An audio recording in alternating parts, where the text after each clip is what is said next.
Hello friends, welcome back to the new video friends. Today guys we are going to talk about guys how to turn off auto brightness in our Realme phone.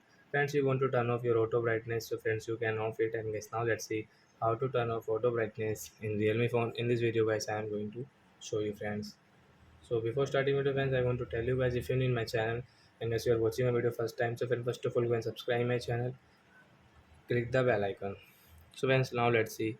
First of all guys, open your phone setting, and friends you can see this type of setting. Then guys scroll it, and guys you can see guys your display and brightness setting. Friends, tap here. After that guys you can see guys your auto brightness setting, and the right side guys you can see this blue icon. So on your screen guys you can see this icon. So right side guys you will have to tap here. So guys your auto brightness will off or in your Realme phone, and guys you can adjust guys your brightness level yourself, high power and guys low power.